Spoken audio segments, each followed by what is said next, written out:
सरकार ने कोई मदद नहीं की, भारत सरकार, और क्या ही मदद करती, क्योंकि उस समय सिचुएशन नॉर्मल थे। मैं अपने से टिकट करके सर अपने घर आया सर। आपको क्या लगता है आती तो थोड़ा सा फेयर कम करके, क्योंकि जो ये एयर इंडिया ये फ़्लाइट भेजे थे उनका 60,000 से 65,000 समथिंग फेयर था। अगर वो फेयर कम होता तो आज इतने सारे इंडियन स्टूडेंट्स वहाँ फंसे नहीं होते। भारत सरकार को सीधे सीधे कटघरे में खड़ा कर रहा ये शख्स वो छात्र है जो आज से कुछ दिन पहले तक यूक्रेन में भीषण युद्ध की विभीषिका को झेल रहा था। युद्ध के हालात से बचकर वापस अपने घर मध्य प्रदेश के रीवा पहुंचे प्रज्वल तिवारी के वापस आने पर जितने वो और उनके घर वाले खुश नजर आए, उतनी ही नाराजगी उनके जहन में भी देखने को मिली।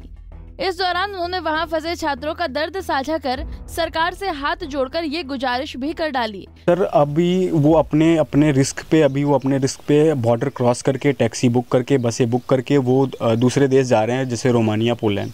मेरी सरकार से ये हाथ जोड़ के निवेदन है कि वहाँ से उनको एयरलिफ्ट किया जाए, वहाँ से तो उनको एटलीस्ट लाया जाए। भले ही चार्टर्ड फ्लाइट बुक करें आप, उनसे पैसे ले, लेकिन वहाँ से उनको लाया जाए, क्योंकि अब वो इस कंडीशन में है कि कोई अगर कंधे पे भी हाथ रखता है तो अब वो रो देते हैं। अब उनके बस की बात नहीं है ये झेल पाना।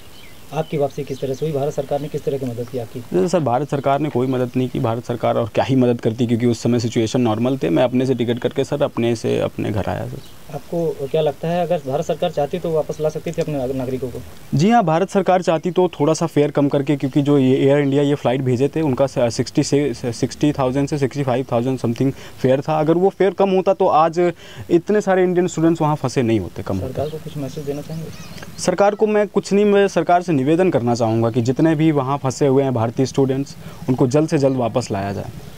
भारत के अलावा और भी कई सारे, जी हाँ, वो लगातार टच में है। वो तो मैं उनसे तो अब क्या ही कहूँ, वो अब समझदार हैं। बाकी वो लगातार टच में है जिस भी देश के, वहाँ नाइजीरियन काफ़ी रहते हैं, घाना कंट्री के काफ़ी रहते हैं। वो लगातार अपने गवर्नमेंट के टच में हैं। उम्मीद है कि सारे सुरक्षित अपने वतन वापस लौटें। आपकी पढ़ाई अधूरी रह गई? जी नहीं, मैं ऐसा बिल्कुल नहीं कहूँगा कि मेरी पढ़ाई अधूरी रहेगी। मैं भगवान से यही प्रार्थना करूँगा कि जल्द से जल्द ये सब ठीक हो जाए और मैं वापस जा सकूँ यूक्रेन अपनी पढ़ाई जारी रखने। यूक्रेन में फिलहाल प्रज्वल तिवारी के वापस लौटने पर उनका परिवार काफी खुश है, लेकिन तिवारी को आज भी वहां फंसे सैकड़ों बच्चों की चिंता सता रही है। इस पर सरकार को ठोस कदम उठाने की जरूरत है। पंजाब केसरी के लिए सुभाष मिश्रा की रिपोर्ट। सरकार ने कोई मदद नहीं की, भारत सरकार, और क्या ही मदद करती, क्योंकि उस समय सिचुएशन नॉर्मल थे। मैं अपने से टिकट करके सर अपने घर आया सर।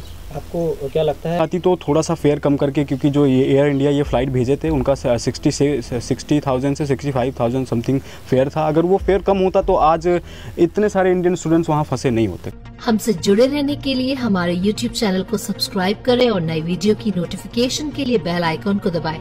अगर आप ये वीडियो Facebook पर देख रहे हैं तो लाइक जरूर करें और ज्यादा से ज्यादा शेयर करें। धन्यवाद।